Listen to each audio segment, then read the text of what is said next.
अस्सलामुअलैकुम दोस्तों, कैसे हैं आप सब। उम्मीद करता हूं आप सब ठीक होंगे। दोस्तों, इल्यूमिनाटी के बारे और फ्रीमेसन्स के बारे में तो आपने सभी सुना होगा।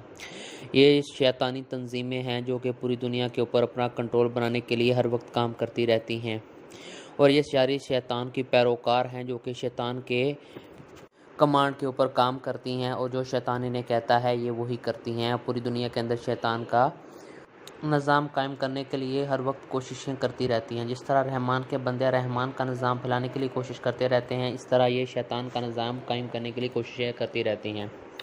तो शैतान इंसान का बदतरीन दुश्मन है, और वो हमेशा से शैतान को गुमराह करने के लिए, तबाह बर्बाद करने के लिए काम करता रहा है। ये इस कदर इंसान का बदतरीन दुश्मन है कि ये इंसान को सिर्फ़ और सिर्फ मायूस ही नहीं करता, बल्कि मायूस करके खुदकुशी करके तबाह बर्बाद करके छोड़ता है। इस कदर ये इल्यूमिनाटी और ये फ्रीमेसन्स के जो लोग इनके अंदर होते हैं, वो इंसानों को इस तरह से बर्बाद करने के लिए लगे रहते हैं। इसके लिए डिफरेंट तरीक़ा के social networking sites, movie, music industries और डिफरेंट तरह के चीज़ों को ये इस्तेमाल करके इंसान को गुमराह करने में लगे रहते हैं। दोस्तों, आज हम ऐसे इंसान के बारे में बात करने जा रहे हैं जो कि इसी सोसाइटी से ताल्लुक़ रखता था। इस इंसान का नाम जैक पॉर्सन है। दोस्तों, इसको ओपन सैटेनिक वर्शिपर भी कहा जाता है, क्योंकि ये शैतान की बात करता था और अल्लाह के ऊपर बिलीव नहीं रखता था।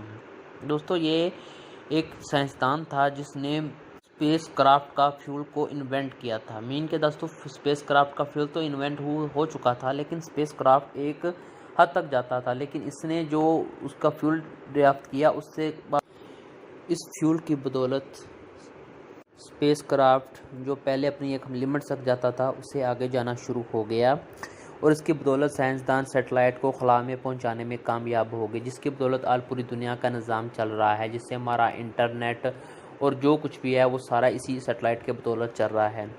दोस्तों, इस जैक पॉर्सन इंसान का कहना है कि जब इसने इस चीज़ को इन्वेंट किया तो इसने ख्वाब देखा।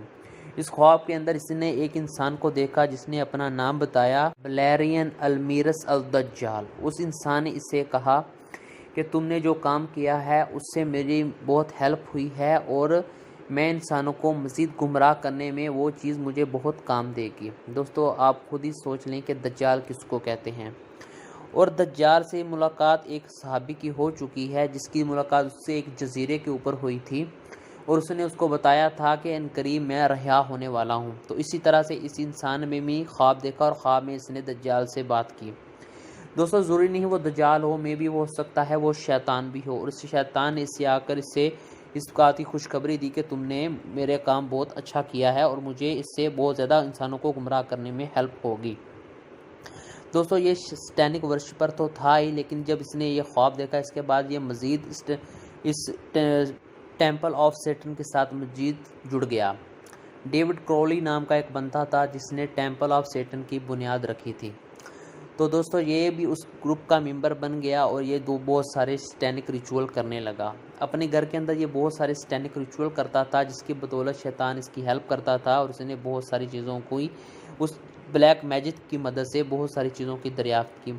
दोस्तों, मौजूदा दौर का म्यूज़िक देख लें, रैप इंडस्ट्री देख लें, बॉलीवुड इंडस्ट्री, हॉलीवुड इंडस्ट्री देख लें, इन तमाम तरह के जो लोग हैं जो इस चीज़ को अंदर से देखते हैं, इस चीज़ से ये चीज़ें से रिटायर हो चुके हैं, वो ख़ुद कहते हैं कि ये सारी की सारी ब्लैक मैजिक के ऊपर बदौलत ये इंडस्ट्री काम कर रही है।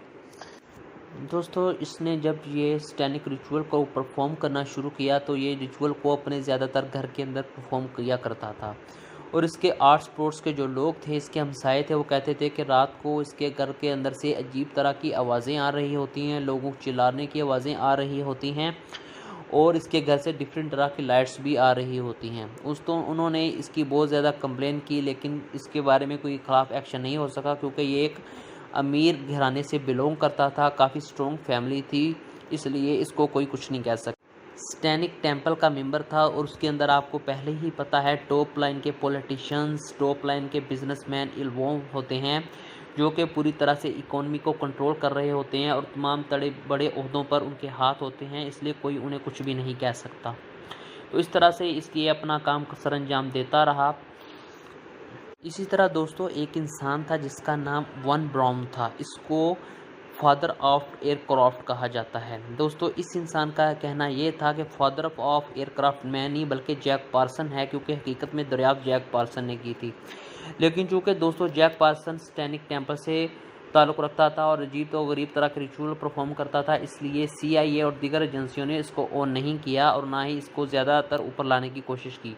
लेकिन इनडायरेक्टली वो इसकी मदद करते रहते थे। CIA इसको पैसे देता था और इसकी जो कंपनी थी जिसके ऊपर ये सारे काम सारे एक्सपेरिमेंट होते थे उसको टोटली फंडिंग CIA ही करता था। दोस्तों ये बात ऐसी ही है जैसे आजकल पाकिस्तान में हो रहा है, साजिश नहीं हुई मुदाखलत हुई थी। तो इसी तरह से अमेरिका इसे डायरेक्टली तो नहीं शो करता था कि उसने इसमें कुछ किया, लेकिन वो इनडायरेक्टली इसको पैसे दे के अपने सारे काम से करवाता रहता था। लेकिन बाद में जब ये बात बहुत ज़्यादा फैलनी शुरू हो गई, लोगों को पता चला कि ये इस तरह के काम करता है, तो लोग इसके ख़िलाफ़ हो गए कि ये गलत कर रहा है। कि ये एक तरफ तो वो एयरक्राफ्ट को और डिफरेंट तरह के दीगर इजादात कर रहा था, लेकिन उसके साथ साथ ये सैनिक टेम्पल को भी प्रमोट कर रहा था, शैतानियत को भी प्रमोट कर रहा था और इंसानों को ग़ुलाम शैतान का ग़ुलाम बनाने के ऊपर काम कर रहा था। इसके बाद दोस्तों एक जूज़ यानी कि यहूदियों ने भी इसके साथ कॉन्टैक्ट करने की कोशिश की, इसराइली वालों ने, और इसको कहा कि ये इसके लिए काम करे, जो कि अमेरिका वालों को कबूल नहीं था कि ये हमारा बंदा हमें छोड़कर उनके लिए काम करना शुरू करे। तो जब अमेरिका वालों ने इस बात के लिए इसके ऊपर इन्वेस्टिगेशन की, उसके ऊपर डिफरेंट तरह के केस चलाना शुरू कर दिए और इसको धमकियां देनी शुरू कर दी, तो दोस्तों इसने उनके लिए काम नहीं किया। दोस्तों ये अंदर की बातें हैं, अभी कौन चाहता है कि इसने काम किया या नहीं किया, लेकिन किया तो इसने ज़रूर होगा, क्योंकि जूस यहूदी जो हैं वो ये इल्यूमिनाटी और फ्रीमेसन्स की सोसाइटी के सबसे टॉप ऑफ द मेंबर होते हैं। हकीकत में यही उनके बड़े मेंबर होते हैं, उनके बाद जो बाकी छोटे मोटे मेंबर आना शुरू होते हैं, हकीकत में यही उनके मुताबिक काम कर रहे होते हैं और उनके अहकाम को पूरी दुनिया के अंदर फैलाने के लिए कोशिश कर रहे होते हैं। इस बात का अंदाज़ा दोस्तों आप इससे लगा लें कि ये ख़ुद तो आपस में सूद को हराम कहते हैं, यानी कि एक यहूदी दूसरे यहूदी के साथ सूद का कारोबार नहीं कर सकता, लेकिन ये पूरी दुनिया के अंदर सूद का काम करते हैं और पूरी दुनिया को इस तरीके से इन्होंने अपना ग़ुलाम बना कर रखा हुआ है। तमाम तब बड़ी कंपनीज, चाहे वो कंप्यूटराइज की हों, चाहे वो किसी भी टेक्नोलॉजी की हों, वो ज़्यादातर आपको यहूदियों की ही देखने को मिलेंगी।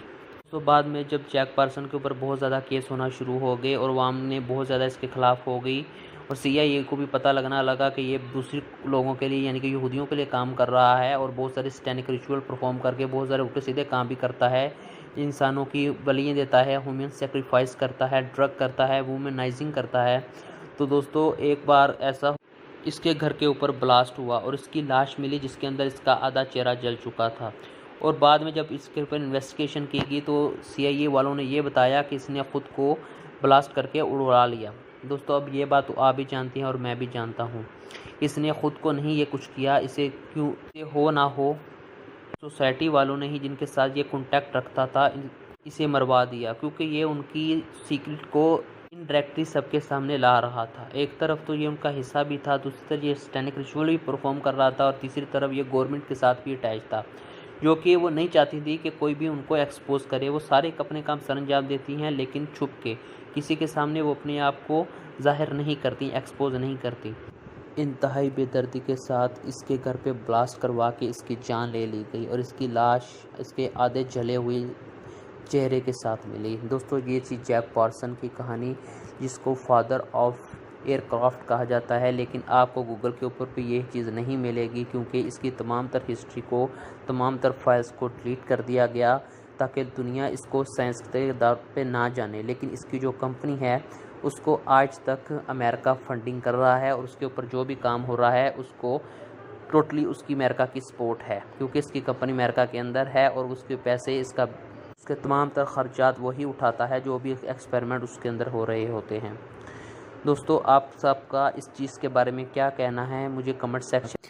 हमारे चैनल पे नए हैं तो हमारे चैनल को सब्सक्राइब कर लें। अपना बहुत ज़्यादा ख्याल रखिएगा। मिलते हैं नेक्स्ट वीडियो में। अल्लाह हाफिज़।